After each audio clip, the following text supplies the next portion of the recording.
Hola, ¿qué tal? Cordiales saludos, mi nombre es Carlos Mariscal de Peñafiel y ya estamos cerrando esta serie que le denominamos Maratón por la Salud. Seguramente ya estás aburrido del Netflix y ya quieres aportar más valor y conocimientos para que te logre transformar tu vida y la de los tuyos. Pues gracias por estar aquí, gracias por compartir, gracias por comentar. He recibido muchos comentarios positivos y eso me llena de mucho entusiasmo de seguir compartiendo, porque cuando empezamos a hacer esto hace 2 años, 3 años atrás, teníamos solamente un público y yo seguía y continuaba hasta que cada vez van aumentando más. Tenemos personas que nos ven fuera de este país, del otro lado del charco, y gracias por esos comentarios. Vamos a tener un tema muy especial para las personas que sufren de la presión arterial. Hoy vamos a tener una invitada, una cardióloga clínica experta en este tema, así que le voy a dar la bienvenida. Me estoy refiriendo a la doctora Vanessa Valenzuela Argotti. Bienvenida, doctora. Doctor Mejizalde, ¿cómo le va? Muy buenas noches, gracias por su invitación y buenas noches a todos los televidentes, amigos de Facebook que siguen este programa. Muy bien, doctora, usted es de Quevedo, ¿verdad? 100% quevedeña. 100% quevedeña. Para que las personas que se están conectando, de pronto están viendo a una doctora muy jovencita, ¿dónde fue su última formación, la de cardiología clínica? Bueno, gracias a Dios. Bueno, soy médico graduado de la Universidad de Guayaquil. Dios me permitió tener la oportunidad de poder viajar a Argentina. En Argentina, en el hospital Dr. Cosme Argerich de la ciudad de Buenos Aires, realicé mi formación de la especialidad en cardiología clínica. Dentro de mi formación, durante mis años de residencia, lo pude compartir también con España en el Hospital 12 de Octubre. Así que tengo formación en los dos hospitales y en los dos países. Posteriormente de recibirme como cardióloga clínica, Dios me dio la oportunidad de hacer la subespecialidad en imágenes cardiovasculares en la Sociedad Argentina de Cardiología, que está aliado con un instituto en Buenos Aires que se llama CEMIC, donde pude completar mi formación en todo lo que es ecocardiograma Doppler, Doppler vascular periférico, ecoestrés, ecotransesofágico.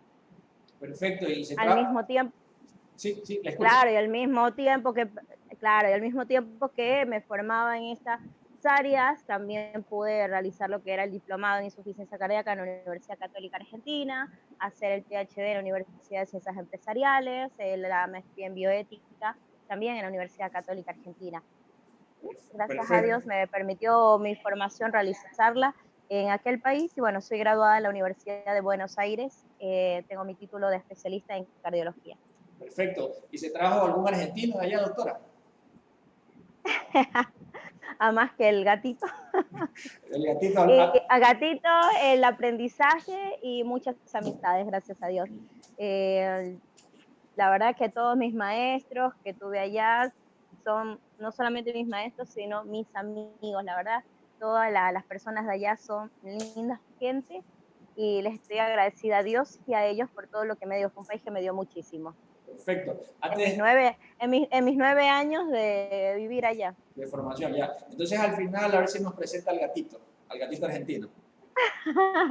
Ya, vamos a entrar con el tema, ¿no? El tema es muy importante y de pronto yo he tenido pacientes, bueno, no de pronto, tuve pacientes que dejaron de tomar medicamento porque no lo lograron conseguir, se quedaron en casa, suspendieron y la presión arterial se les elevó más. Entonces, el tema de esta noche es qué medidas debo de tomar en la época COVID-19 si soy una persona con hipertensión arterial. Entonces, doctora, antes de nada, de pronto tenemos espectadores que no saben qué es la hipertensión arterial. Entonces, empecemos definiendo qué es la hipertensión arterial para de esta manera las personas vayan sabiendo a qué se refiere esto, ¿no? Por supuesto, doctor. Nosotros conocemos como hipertensión arterial a aquella elevación crónica de la presión arterial por encima de un valor. El punto de corte está definido por consenso, tanto por la Sociedad Europea de Cardiología como la Sociedad Estadounidense o Americana de Cardiología, establecen puntos de corte. Yo sinceramente adhiero a las guías europeas y creo que en Argentina y todo lo que es América Latina adherimos a ellas, que es denominar o considerar hipertensión arterial cuando la misma supera el punto de corte de 140/90. 140 de presión sistólica o más y 90 de presión diastólica o más. Puede ser la elevación de las ambas o por separado. Entonces, un paciente con más de 140/90 consideramos como un paciente hipertenso. Perfecto. Uh-huh. Esto ya que entonces quedó aclarado, porque hace años atrás, cuando yo estaba en el segundo o tercer año de medicina, decían es que si tienes 60 años, normal que tengas 160, si tienes 70 años, normal que tengas 170, decían, ¿no? En realidad hay una correlación. A medida que vamos envejeciendo, obviamente nuestras arterias se van endureciendo y obviamente vamos a ir teniendo mayor valor de presión arterial, pero el punto de corte para considerar hipertenso a un paciente mayor de 16 años y menor de 80 años, el punto de corte es 140/90. Obviamente que para los pacientes mayores de 80 años, sí tomamos un corte un poquito más alto, que es el valor de 150/90, específicamente para el grupo de 80 años en adelante, en eso sí. ¿Y qué tipos de hipertensión arterial tenemos? La hipertensión arterial tenemos una hipertensión que se llama esencial, que es el 90% de los pacientes que la tenemos. Influyen factores genéticos, vengo de papá, mamá, tíos, primos que son hipertensos, probablemente vengo con una carga genética que va a hacer que yo desarrolle hipertensión arterial. E incluso a este grupo pertenecen normalmente los pacientes de 50, 60, 70 años que por el avance de la edad van a desarrollar hipertensión arterial. Y existe una minoría de pacientes que o tienen la hipertensión que se llama secundaria. Esto más lo vemos en jóvenes, lo vemos en adolescentes. Y en un grupo muy minoritario de personas de 40, 50 años, que es la hipertensión secundaria. Secundario a alguna alteración endocrina, secundario alguna tumoración, secundario algún tipo de droga que esté consumiendo, pero yo le digo, o sea, el porcentaje es muy mínimo, el gran porcentaje de pacientes hipertensos que tenemos encaja en el grupo de pacientes con hipertensión primaria o hipertensión esencial. A su vez, quiero aquí hacer una aclaración. En Argentina, y verá que yo les menciono siempre este país porque fue el país donde hice mi mayor desarrollo profesional, fue en Argentina. Entonces tomo siempre publicaciones de aquel país y muchas también de Europa, por mi formación en el Hospital 12 de Octubre de Madrid. En Argentina se creó un registro que es el registro Renata, que es un estudio que intentó determinar la prevalencia de hipertensos que habían en la República Argentina. Este estudio, o este registro, mejor dicho, determinó que había un 36% de la población argentina que era hipertensa. Pero un dato muy curioso fue de que el 38% de los pacientes no se conocían que era hipertenso. O sea, eso es un dato significativo porque Argentina, que hace estos registros, tenía un 38% de gente que no se sabía hipertensa. Ahora imaginemos Ecuador, que carecemos de registros de este estilo, probablemente tengamos un mayor número de pacientes que sean hipertensos, pero que desconocen su situación por falta de controles médicos. Esa aclaración quería hacer al respecto. Perfecto. Y yo a veces he tenido pacientes que no tienen ningún signo ni síntoma y le hemos encontrado la presión elevada, quizás porque se enteró una mala noticia de que la hija de 13 años le salió embarazada y debuta con hipertensión arterial. Pero ¿existe algún signo o síntoma que yo me haga sospechar de que sufra de la presión arterial elevada? Aquí quiero hacer una aclaración. Yo no tengo que esperar a tener un síntoma o signo para declarar mi hipertenso. Lamentablemente, y esto quiero que lo entiendan los amigos que nos están viendo el día de hoy, la hipertensión arterial es una enfermedad silenciosa. Es un asesino silencioso. La hipertensión arterial mata. Es un factor de riesgo importantísimo que termina con daño en los riñones. Yo puedo terminar en diálisis, termina con un daño en las arterias del corazón y terminar infartado, un daño cerebral y terminar con un infarto cerebral, ya sea hemorrágico o sea isquémico. No da síntoma en la mayoría de los casos. Pueden haber algunos síntomas inespecíficos en una minoría de pacientes, puede haber, es inespecífico, un poquito de dolor de cabeza, un poquito de mareo, pero no es un síntoma que yo digo, si no tengo mareo, no me duele la cabeza, yo no tengo presión alta. No, en el 95% de los casos yo no tengo ningún síntoma y sin embargo, en un control de rutina, porque fui al médico para controlarme, fui a la farmacia y porque se me dio la gana, me quise controlar la presión arterial, me encontraron que tenía la presión. O sea, la mayoría de nuestros pacientes debutan de esa manera. Ese es el cuadro principal. Perfecto. Tenemos aquí, antes de hacerle la siguiente pregunta, doctora Vanessa, agradecemos a las páginas que nos están retransmitiendo, Ventanas Ríos Ecuador, Doctor BCE y Quinsaloma Centro de los Dioses, está siendo retransmitido. Gracias a todas las personas que están dejando sus comentarios. Saludos para Vicky Liberio Lor, que también tiene que estar en Quevedo, ella es quevedeña. Gabinete Scarlett, la señora Mercedes, buenas noches, el señor Jonás, buenas noches, saludos a todos los amigos que están conectados en este momento y gracias por compartir para que de esta manera tengamos una comunidad fuerte y saludable, sacándole el máximo provecho aquí a la cardióloga clínica que está frente a nosotros, como es la doctora Vanessa Valenzuela Arecotti. Doctora, la siguiente pregunta es, bueno, ya usted lo dijo claramente que casi la gran mayoría no tienen signos y síntomas, pero de pronto existe como un semáforo, factores de riesgo que me diga verde, continúa, rojo, detente, o amarillo, como que nos haga un aviso de que yo pueda en algún momento sufrir de la hipertensión arterial. Por supuesto, doctora. Es importante remarcar que todas las personas deberíamos tener como mínimo un control de presión arterial al año. A medida que voy teniendo más edad, sobre todo si tengo 35 años o más, sería importante que yo tenga por lo mínimo un control. Obviamente, si vengo de familia hipertensa o si en mi familia hubo alguien que falleció por un infarto cerebral o un infarto del corazón, hay antecedentes familiares, eso va a hacer que yo a más temprana edad me empiece a controlar la presión arterial y no solamente baste un control, sino que pueda tener varios controles al año. Si soy diabética, si soy fumador, si tengo alguna enfermedad previa, por ejemplo, que son pacientes asmáticos, son pacientes con problemas renales, son pacientes que deberían tener como un control más estricto de su presión arterial, ¿sí?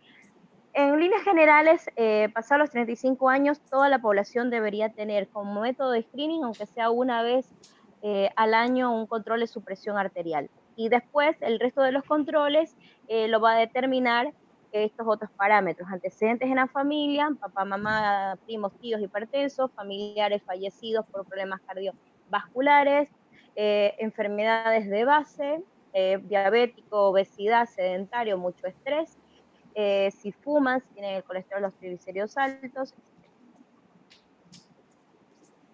Perfecto. Hace años atrás hubo un estudio en cuanto a la raza, a la etnia. ¿Hay de pronto algún factor de riesgo que se relacione con esto? Por supuesto, los estudios que se han realizado hablan de que la raza negra son los pacientes que debutan con hipertensión arterial a más temprana edad, son los pacientes que tienen un peor pronóstico también y son los pacientes que hacen mayor resistencia al uso de los antihipertensivos comunes y corrientes que tenemos. Sí, la raza negra es un factor importante no modificable de hipertensión arterial, así que pacientes de raza negra afrodescendientes sí deberían obligatoriamente tener un control de presión arterial. Asimismo, al margen de la raza, también tenemos pacientes que están en situaciones socioeconómicas bajas, de bajos recursos, pacientes con antecedentes emocionales, depresión. Son pacientes que también se ha demostrado que al tener una peor alimentación, malos hábitos higiénico-dietéticos, obviamente van a ser pacientes que desarrollen hipertensión arterial a más temprana edad. Entonces, el grupo de pacientes donde también hacemos mucho hincapié de el control de la presión arterial. En cuanto al uso de la sal, ¿qué hay de cierto de que la sal cruda, la sal que está en el salero, que está en la mesa, es un factor de riesgo? Hace años atrás en unas cuantas cantones bueno, yo creo que ya este estudio tiene más de 20 años. Ujú. No me acuerdo si fue Rocafuerte, encontraron a muchas personas que consumían bastante la sal prieta. Y eso era un factor que los conllevaba a que sufran de hipertensión arterial y eran de raza mestiza, más blanca, porque eran manabas. Ujú. Hay peso, evidencia científica más que suficiente y sólida al respecto que el uso excesivo de sal por arriba de 2 gramos de cloruro de sodio es perjudicial para la salud. De hecho, la base terapéutica de muchos fármacos, entre ellos tenemos los diuréticos, se basa en eso, en la eliminación del sodio. Lamentablemente, los esfuerzos que hoy hacemos es, en cuanto a salud pública, es tratar de que la población consuma menos sal, pero no solamente hablando de la sal que yo tengo en el salero, el que pongo en la mesa, sino la sal que no puedo ver, que no puedo cuantificar, la sal que viene en los productos elaborados. Y eso ha sido un tema de salud pública en el cual se estaba luchando muchísimo. Ya hay ciertos países donde tienen políticas al respecto, pero que en nuestro país todavía falta muchísimo en eso, porque claro, está demostrado que el exceso de sal es lo que ha llevado a que cada vez desarrollemos hipertensión arterial a menor edad. Le doy un ejemplo, muchas personas me dicen en el consultorio, doctora, pero yo no como salado, pero yo siempre les digo, la cantidad de sal recomendada es 2 gramos, pero uno no sabe cuántos son 2 Uh gramos. -huh. 2 gramos equivalen a una cucharita de sal, a una cucharita de té.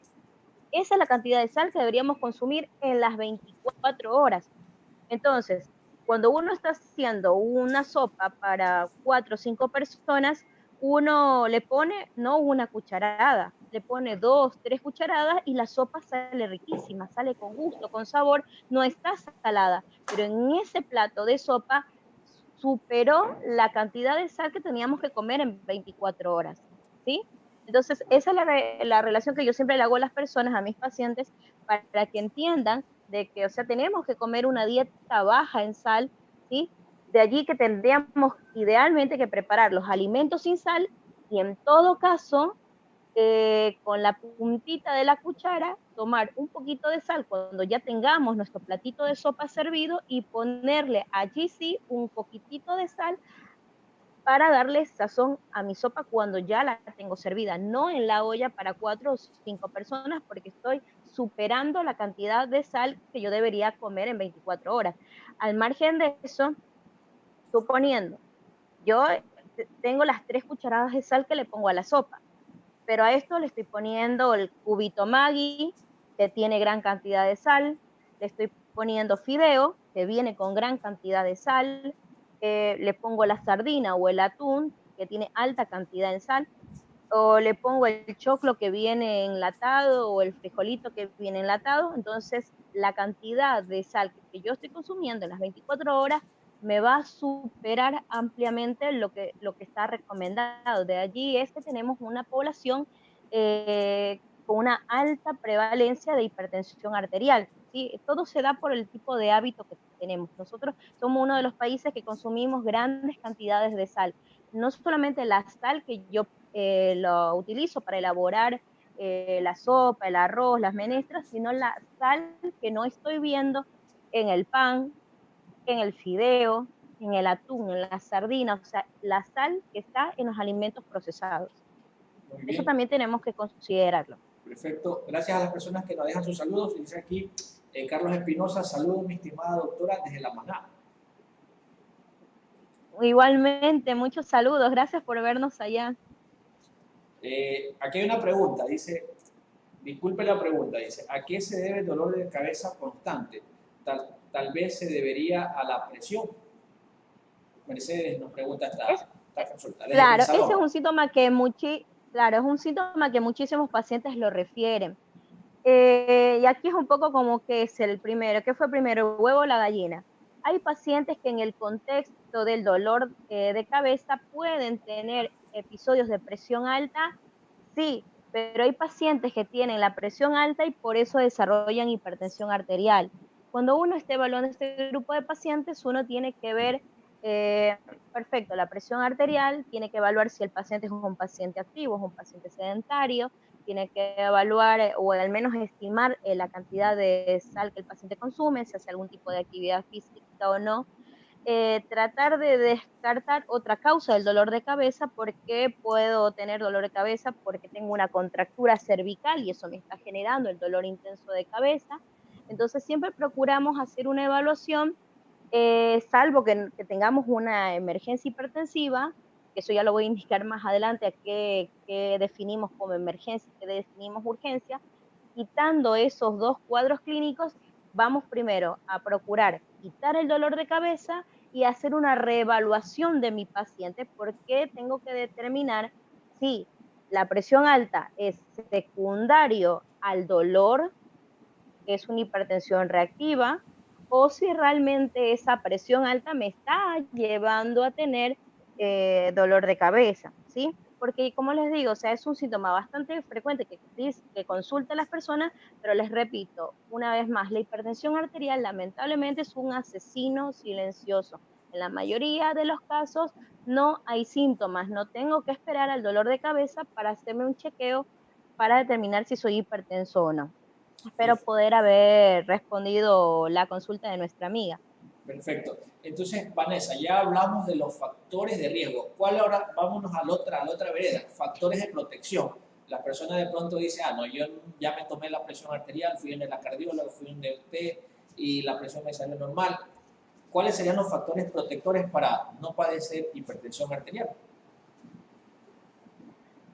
Perfecto. Así como tenemos factores de riesgo para desarrollar hipertensión arterial, por ejemplo, tenemos los pacientes, la edad va a ser un factor importantísimo. Ya les había dicho anteriormente que a mayor edad tengo mayor riesgo de desarrollar hipertensión arterial, y esto se vuelve evidente si soy hombre y tengo más de 55 años, o soy mujer y tengo más de 65 años, si tengo un perímetro abdominal que me supera los 88 centímetros para la mujer o 94 centímetros si soy varón, si fuma, si tiene el colesterol, triglicéridos altos, si tiene antecedentes en la familia.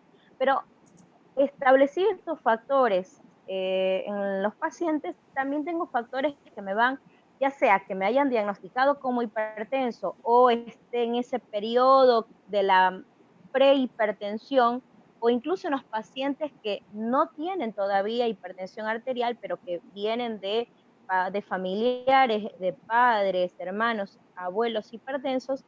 En realidad esta es una indicación en realidad para toda la población. Las medidas de protección serían hacer actividad física, o sea, mientras si yo no me muevo, junto con el sedentarismo, va a hacer que yo incremente de peso, va a hacer que mi abdomen sea más abultado, y esto va a traer mayor incremento de la presión arterial.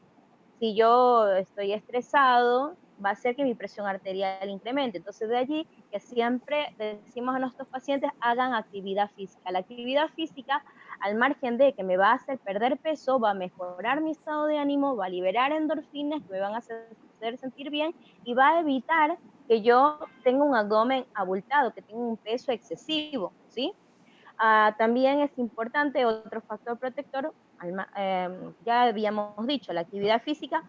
Perdón, a esto quiero recalcar, la actividad física, te recomiendo 150 minutos de actividad física semanal. Esto equivaldría a que yo haga actividad física 30 minutos diarios, ¿sí? Todos los días. Pero la realidad de nuestro medio es que trabajamos 8 horas y más. Entonces a veces no hay posibilidad de decir, bueno, llego a mi casa, me pongo el calentador, me pongo los zapatos deportivos y me voy al gimnasio. Vemos también nosotros esa realidad, que no todas las pacientes pueden, o no todas las personas tienen la posibilidad de llegar a su casa, cambiarse de ropa, irse a un gimnasio o ir al parque a trotar, a correr. Entonces, otra de las cosas que le decimos a nuestros pacientes es, en el trabajo pueden cortar, por ahí no la media hora de corrido, pero hacer tramos, 10 minutos, 10 minutos, 10 minutos, o sea, repartirlo en el día. Y estoy en mi trabajo, cortar unos 10 minutos e irle a dar una vuelta a la empresa, por ejemplo, dar unas cuantas vueltas en el estacionamiento de la empresa donde trabajo sería una opción. Otra opción sería tener estas, ¿cómo que se llaman? Pelotitas que son antiestrés y apretar muy fuerte con una mano por 1 minuto y alternar después con la otra mano. Eso es otro ejercicio.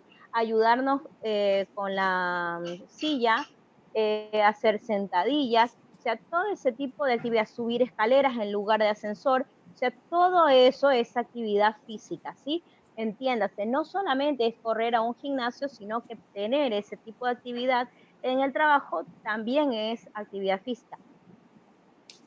Tomar el bus, si el bus me deja en la puerta de mi casa, tratar de quedarme unas 5 o 6 cuadras antes y regresar caminando hasta la puerta de mi casa, que serían otra de las opciones, ¿sí? Perfecto. Esto, perdón, Sí. esto con lo que respecta a la actividad física.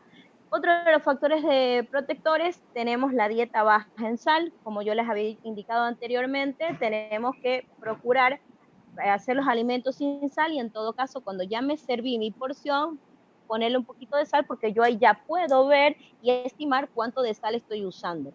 Otro factor protector es a comer abundantes frutas, comer vegetales, ¿sí? Tenemos que tratar de consumir alimentos ricos en potasio, como el tomate, como el guineo, ¿sí? Que son demostrados disminuir la presión arterial, el aumento del consumo de mariscos, de pescados, disminuir el consumo de las carnes, ¿sí? La carne roja, la carne de cerdo, tratar de consumirlo, pero en menor cantidad a la semana y tratar de mantener un peso estable. Si tengo problemas de sobrepeso u obesidad, tengo que procurar bajar mi peso, porque muchos pacientes el solo hecho de bajar de peso hace que mi presión arterial se normalice. Si estaba por ahí un poquito alterada, medio en el límite, estos pacientes por lo general bajando de peso normalizan. Perfecto. Esos serían los factores protectores, ¿no? Exactamente. Ya. Precisamente yo aquí tengo un saludo que me pide un amigo. Bueno, mientras me lo buscan. El programa que estamos realizando, queridos amigos, es una maratón por la salud, debido a que hay personas que están pasando en cuarentena, están pasando en su casa y a veces por temor a infectarse, ir a un hospital o algún centro de atención de salud, están en casa y de pronto están desprovistos y de esta manera, a través viendo esta programación, puede salvar vidas. Entonces, ya mismo en el momento oportuno, le voy a estar respondiendo. ¿Dónde está el mensaje?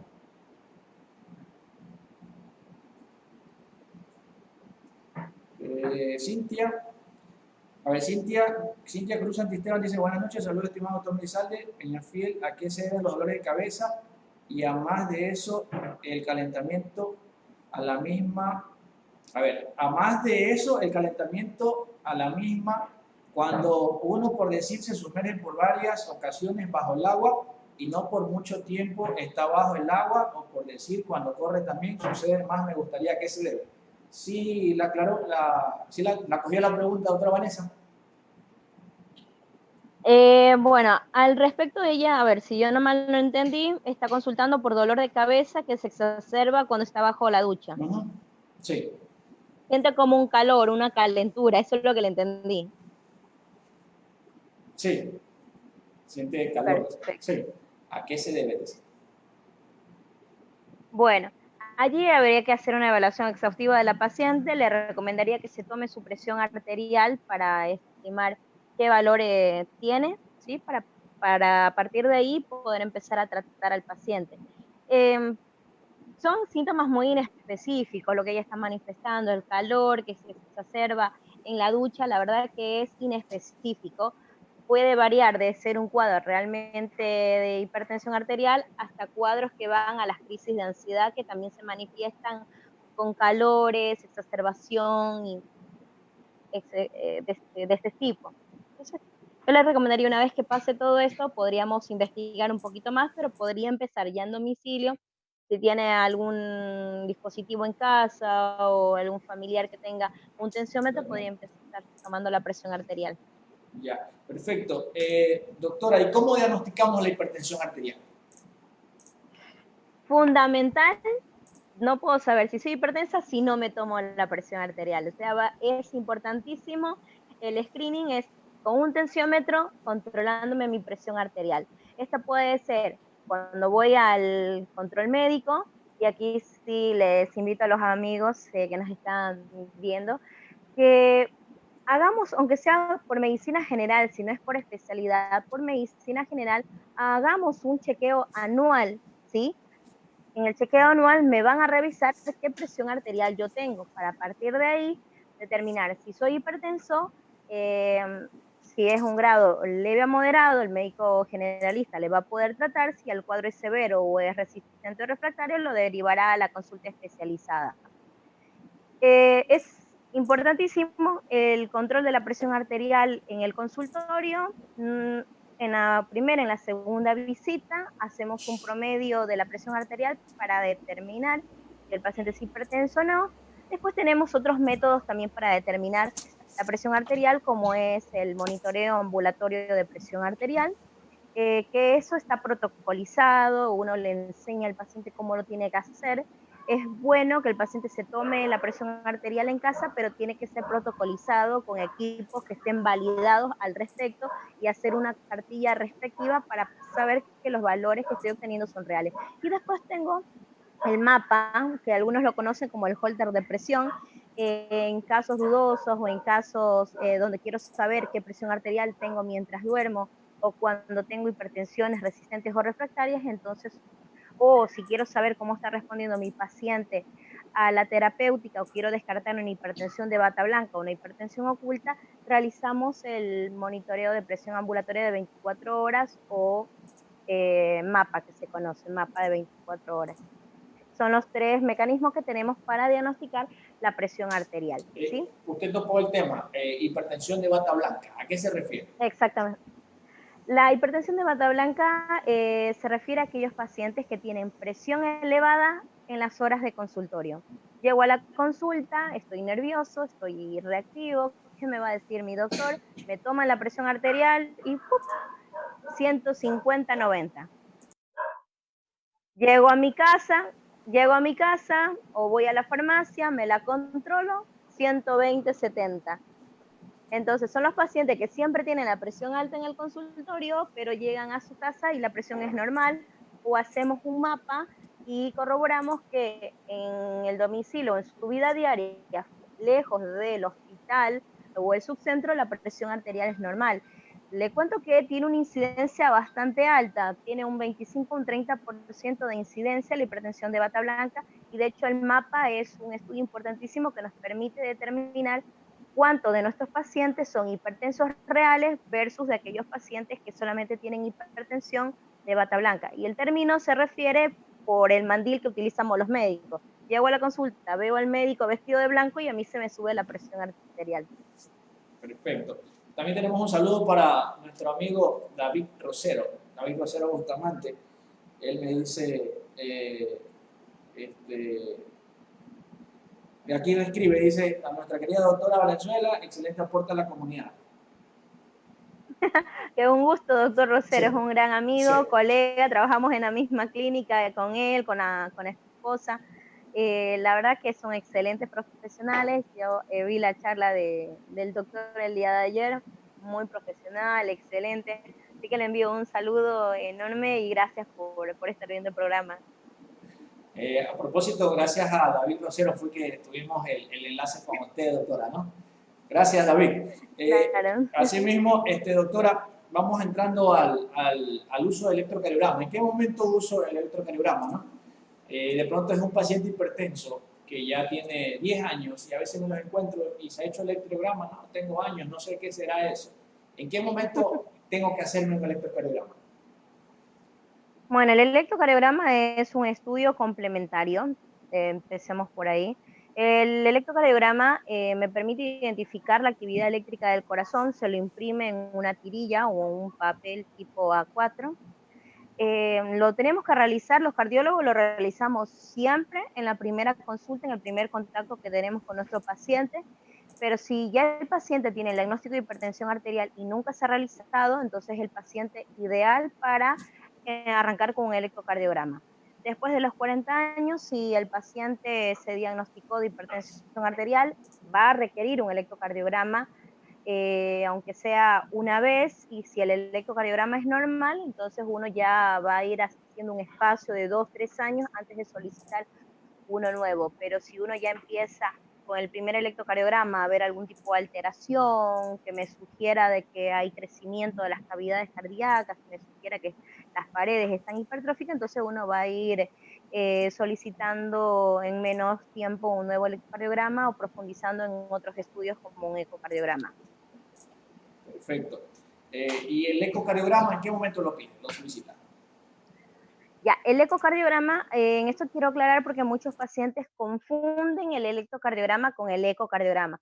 El electrocardiograma, ya les dije, es la tirita donde se imprime la actividad eléctrica del corazón. No vemos al corazón, pero sí nos da datos que nos sugiere problemas cardíacos, problemas tanto en el ritmo, problemas que nos sugieren agrandamiento de ciertas cavidades del corazón, alteraciones en las paredes del corazón, ¿sí? Nos sugiere.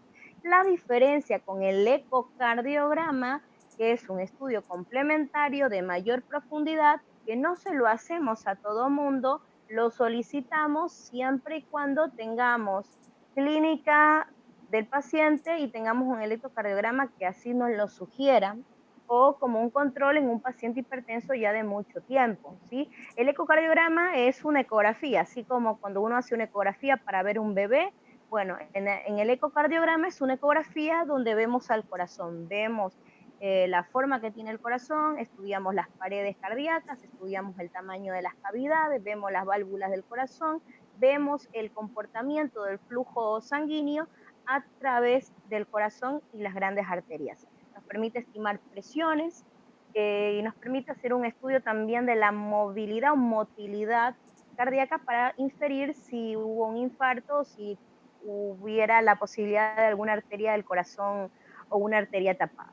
Perfecto. Esa pregunta ya fue respondida entonces para Mónica Merizalde, que es mi hermana. Ella padece de hipertensión arterial. Aquí ya está clara la respuesta de la cardióloga. Espero que la visites a la doctora Vanessa. Con gusto va a recibirte, ¿verdad? Por supuesto, va a Sí. ser un placer recibirle y poderle atender y hacerle ese ecocardiograma para ver cómo está su corazoncito. Perfecto. Y entrando al tema del tratamiento, el tema del tratamiento muchas veces hay polémica, ¿no?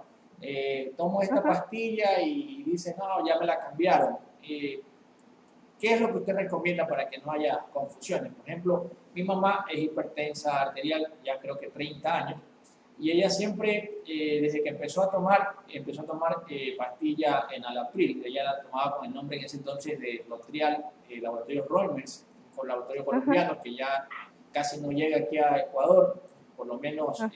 casi no la hemos encontrado. Entonces llegó un momento de que la dosis de ella era bien baja y se quedó con 10 miligramos. Cuando va al cardiólogo, el cardiólogo no le encontró hipertrofia auricular, entonces él dudó de que ella sea hipertensa, tiene ya años de adherencia, pero la dejó de tomar y otra vez comenzó a sentir rojo el rostro, dolor de cabeza. Yo le digo, vuelva a tomar.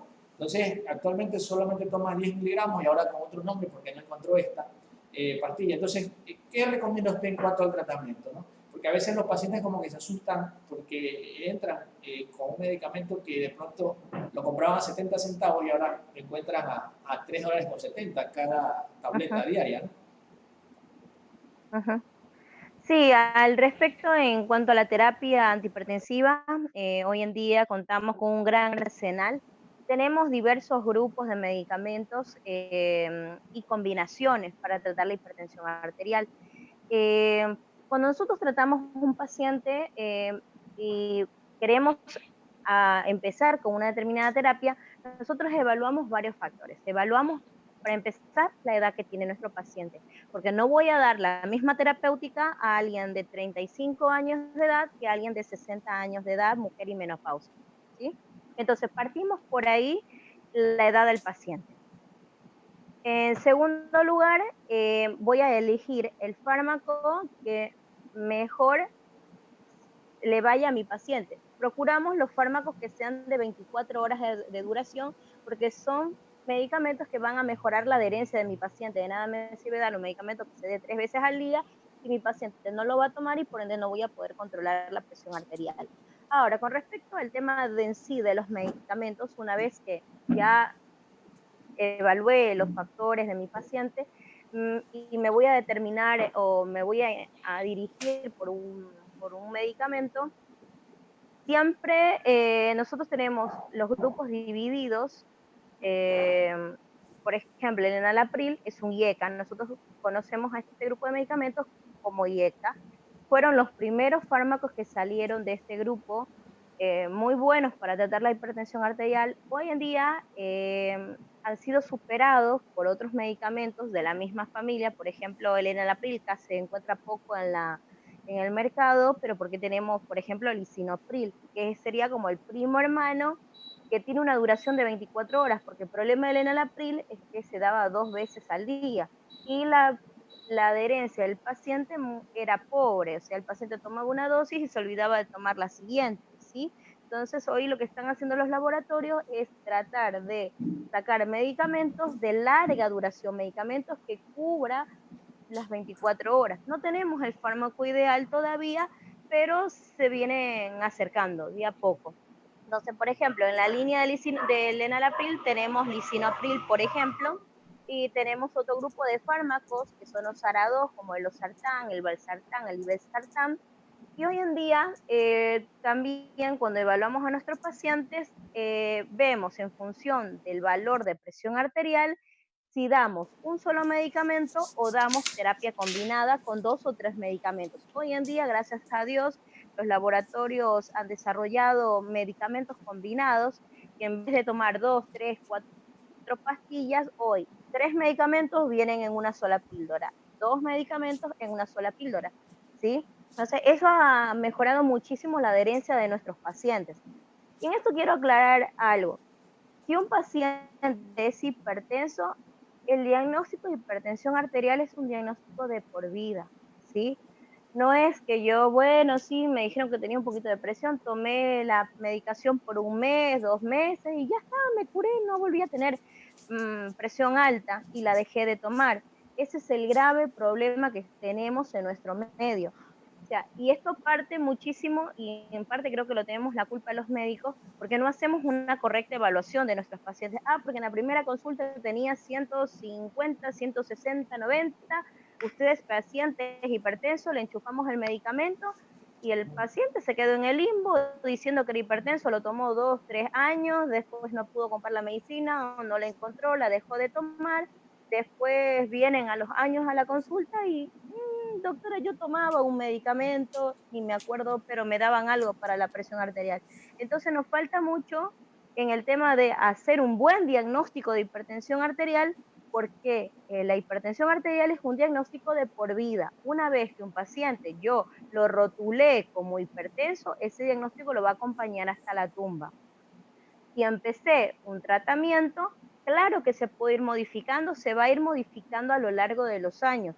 Si es un paciente que hace deporte, come poca sal, come muchas legumbres, probablemente sea un paciente al que yo le dé baja dosis o incluso en ciertos pacientes hipertensos bien controlados, puedo llegar a suspender el medicamento, pero con un seguimiento estricto. Pero la gran mayoría de nuestros pacientes no van a poder abandonar el medicamento y lo van a tener que tomar de por vida, ¿sí?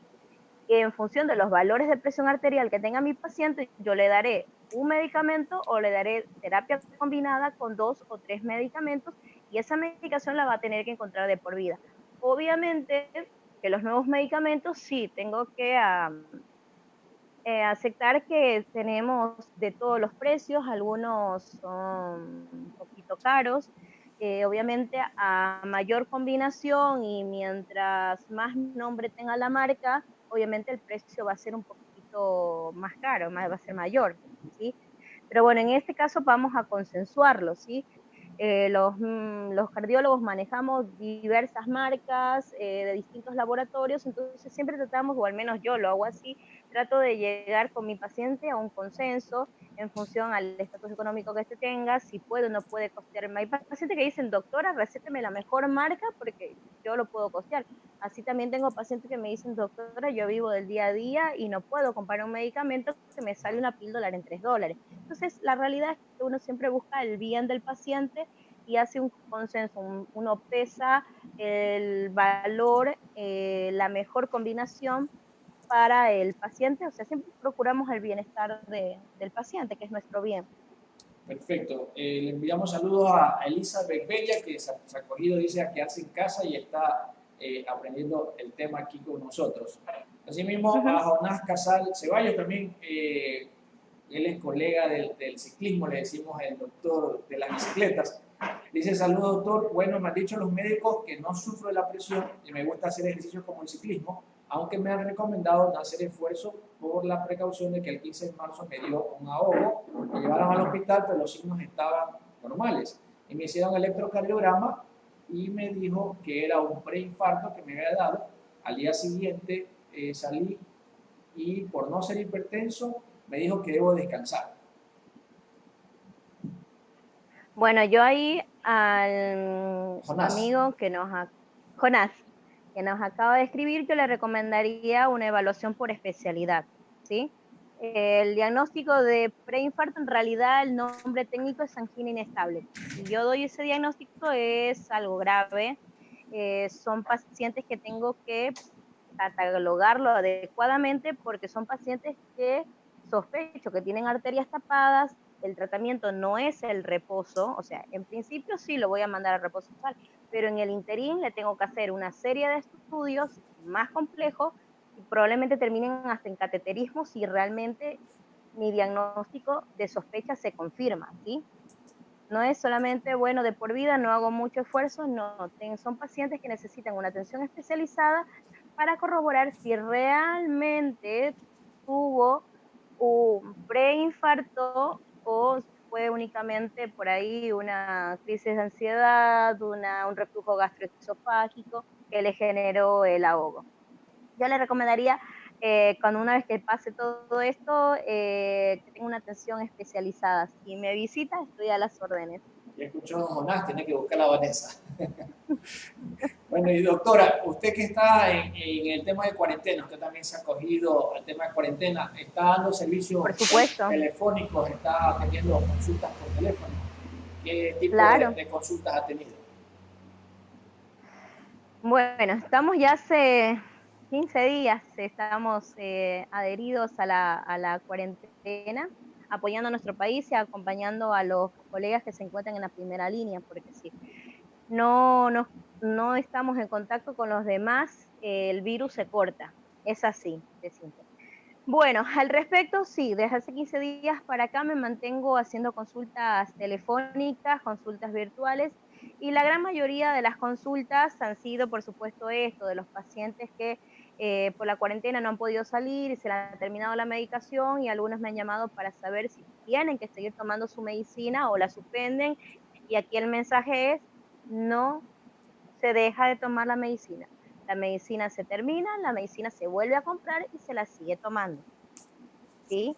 Perfecto. Otra de las consultas que me han hecho en este tiempo es los pacientes que me refieren bajones de presión arterial, que me refieren palpitaciones, dificultad para dormir, que refieren escalofríos, calambres, que refieren un calor que les sube por la cabeza, que les baja, una frialdad que les sube por los pies.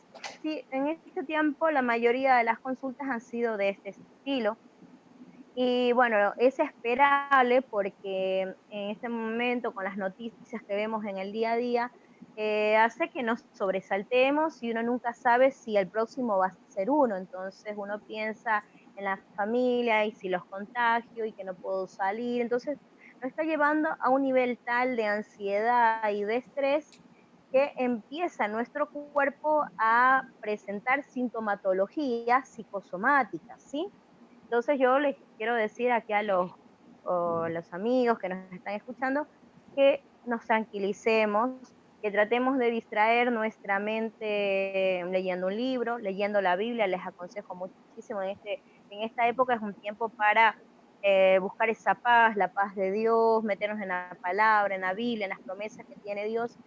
La verdad que eso nos va a llenar de paz y nos va a sacar de este grado de ansiedad en el cual nos vemos envueltos muchas veces al ver tanta noticia, que se murió fulanito aquí, se murió fulanito allá, que el familiar del fulano, que cuántos enfermos, que cuántos muertos a nivel nacional. Entonces somos humanos, nos va a llegar a sobrepasar en algún momento y podemos caer en una ansiedad generalizada. En el contexto de la ansiedad, no nos olvidemos de que podemos tener taquicardias, que podemos tener hipertensión arterial, incluso el estrés me puede llevar a desarrollar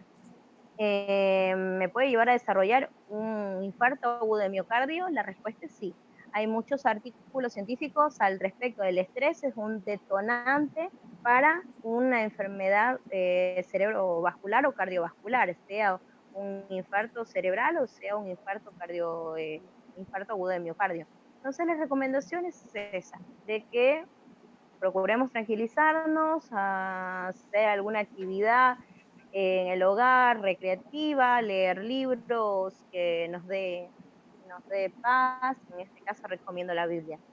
Perfecto, doctora, ya hemos llegado a la parte final de esta intervención. Yo le agradezco de pronto algo que quiera acotar, algo que no hayamos mencionado. Yo creo que lo hemos dicho todo, casi todo. Bueno, al respecto, mensaje que le quiero dejar a los amigos es: no abandonen la medicina, por favor. Si tienen el diagnóstico de hipertensión, la medicina no se corta. Con todas las medidas de precaución vamos a ir a la farmacia, respetando el pico y placa, respetando la distancia de unos a otros, con todas las medidas de protección que tomemos.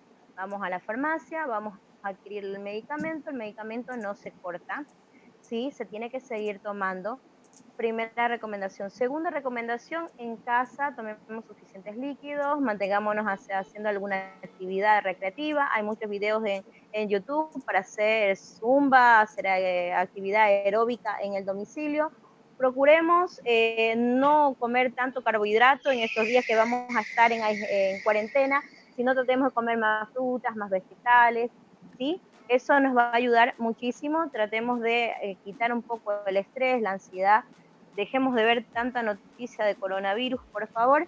Y algo muy importante, antes de terminar, ojo con querer acabar con la hidroxicloroquina o la cloroquina, porque ya hemos escuchado por ahí de que mejora o quita el coronavirus. Sí. Mucho cuidado. La hidroxicloroquina y la cloroquina, mis amigos, es una medicina que tiene muy poca evidencia científica todavía. Algunos escasos estudios, sobre todo un estudio francés, realizada con 20 pacientes, demostró negativización del virus a los 6 días. Pero en pacientes que estaban con una neumonía en grado leve a severa. Sobre todo lo estamos utilizando en este grupo de pacientes hospitalizados. No hay ningún artículo médico que avale el uso de estos medicamentos para prevención. Estoy en mi casa, yo quiero prevenirme porque tengo un vecino que tiene coronavirus diagnosticado, entonces yo por prevención, para no enfermarme, me quiero tomar hidroxicloroquina. No, no, porque también ya se empiezan a reportar las muertes súbitas, ¿sí? Son medicamentos que nosotros lo conocemos como arritmogénicos. Son medicamentos que se utilizan en la malaria, que se utilizan para pacientes con enfermedades autoinmunes como el lupus o la artritis reumatoidea, pero la dosis que se utiliza son dosis más bajas. Las dosis que se están utilizando para COVID, para pacientes con neumonías moderadas a severas, son dosis altas y necesitan estar hospitalizados y necesitan hacerse electrocardiogramas seriados, o sea, electrocardiogramas seguidos, para determinar que el paciente no vaya a tener una arritmia. La arritmia me puede llevar a una muerte súbita. Ojo con eso, ¿sí? Ese es el mensaje para nuestros amigos, no Perfecto. automedicarse. En todo caso, está disponible mi número telefónico, me pueden llamar, hacer una consulta por WhatsApp. Díganos el número para apuntar. Sí, mi número es el 0988 68 2499. Si tienen alguna duda al respecto, estoy dispuesta en el horario de 10 de la mañana hasta las 5 de la tarde en responder sus dudas al respecto, ¿sí? Si tienen dudas por hipertensión arterial, por la medicación, porque no se pueden comunicar con su cardiólogo de cabecera, porque eso está pasando últimamente, que los otros colegas tienen apagados los teléfonos, bueno, tengan aquí una amiga con Doctora, la cual pueden contar. doctora, usted dejaba dos conceptos para el último. La diferencia entre urgencia hipertensiva y emergencia hipertensiva. De pronto, Claro, sí, sí, en realidad son diferencias conceptuales. Ya habíamos dicho que hipertensión arterial se consideraba la elevación persistente de la presión por arriba de 140/90. Pero hay los pacientes que llegan a las emergencias de los hospitales porque presentan picos de presión arterial. Son los pacientes que llegan con 200, 100 de presión arterial, 180, 100 de presión. O sea, son pacientes que llegan con presiones muy, muy altas a los hospitales o a las clínicas. Entonces, hay que diferenciar si esa elevación de la presión tan alta se da acompañado de dolor de pecho, que los pulmones se me llenen de líquido, eso se llama edema agudo de pulmón, o que llegue con la mitad del cuerpo muerto, ¿sí? A eso se conoce como emergencia hipertensiva. Son cuadros muy graves, necesitan internación, hospitalización, porque el tratamiento se tiene que hacer con medicamentos por vía endovenosa. Esto lo tengo que diferenciar del paciente que ahí tengo un poquito de dolor de cabeza, un poquito, estoy mareada y me tomo la presión arterial y tengo 200, 100 de presión arterial. Pero no me duele el pecho, no tengo los pulmones llenos de líquido, no tengo la mitad del cuerpo muerto. Entonces, eso se considera urgencia hipertensiva. En ese caso, no tengo necesidad de hospitalizarme como una gravedad. No digo que no tengamos que tratarla, pero no tengo la urgencia de correr a tomarme todos los medicamentos por bajar la presión al momento, no, porque yo tengo días y horas para bajar la presión arterial en forma lenta, no tengo por qué apresurarme, distinto al cuadro anterior que les había mencionado. En este último momento estamos viendo muchas urgencias hipertensivas y algunos pacientes quieren ir corriendo a inyectarse furosemida, a tomarse un montón de medicamentos sublinguales, entonces ojo con eso porque puedo hacer mayor daño a mi paciente que el beneficio que yo puedo obtener, ¿sí? Mucho cuidado con eso. perfecto, doctora. Yo creo que ahora sí hemos hablado todos los temas. No sé si lo va a presentar al argentino que trajo. No está por ahí, ¿no? Mi argentino, a ver, me permite un momentito. Mientras la doctora va a ver al argentino, yo les agradezco mucho. Por ahí había un comentario que veo que lo ha eliminado nuestro amigo. Escribe por interno, de pronto te puedo explicar lo que me pedías, por qué no estoy en el lugar que tú me pedías que esté. Para esta manera, lo iba a leer el comentario, pero justo lo he eliminado. No sé qué pasó, nuestro amigo de pronto le dio como vergüenza, no sé. Entonces, me puedes escribir por interno y te puedo responder con mucho gusto. Doctora, ahí está el argentino. Bueno, aquí les presento a mi argentino, se llama Pepito. Pepito. Vino de Argentina con su pasaporte y todos los documentos de ley. Perfecto. Vengo con el argentino y la doctora Vanessa. Sus palabras finales, doctora. Bueno, mis amigos, importantísimo, contrólense su presión arterial, ya sea en la farmacia, ya sea en la visita con su médico de cabecera, o usted mismo en su domicilio tiene un tensiómetro o algún familiar tiene un tensiómetro. El tensiómetro son las maquinitas para tomar la presión arterial. Algunos me preguntan si la de muñeca, la de brazo. Obviamente son mejores los de brazo y los digitales, pero como screening está bien uno de muñecas. Si tiene, también es válido como para tener un primer acercamiento a saber mi presión arterial. Entonces, importantísimo, no hay forma que yo diagnostique hipertensión arterial si no me controlo mi presión arterial. A tomar, los invito a que se tomen la presión arterial, sean curiosos, sepan qué presión arterial tienen. A partir de ahí vamos a saber si soy o no soy hipertenso. Hagamos mucha actividad física. Una vez que termine todo esto, vayamos al parque con nuestras familias, caminemos, andemos en bicicleta, menos auto, más utilicemos nuestros pies, menos ascensor, más escaleras. alimentémonos adecuadamente y cuidémonos. Por ahora guardemos la cuarentena, seamos, ayudémonos entre todos, por favor. Yo sé que muchos tenemos necesidad de salir a adquirir nuestros víveres, hagámoslo en forma ordenada, eh, ayudemos a los colegas que están en primera línea, ¿sí? Si desbordamos el sistema de salud, no va a haber cama para todos, no va a haber respiradores para todos, y uno nunca sabe si el próximo sorteado va a ser uno, así que ayudémoslos y ayudemos nosotros también, ayudemos a nuestras familias, procuremos quedarnos en casa, si vamos a salir que sea por cosas súper necesarias, no vayamos por 1 litro de leche al mercado, vayamos con una lista que signifique salir, para eso tenemos las tiendas más cercanas para adquirir el litro de leche o adquirir el dólar de huevos, no salgamos por eso al centro. Ayudémonos los unos a los otros, ¿sí? Y procuremos buscar de Dios, que la paz de Dios que sobrepasa todo entendimiento llene vuestros corazones.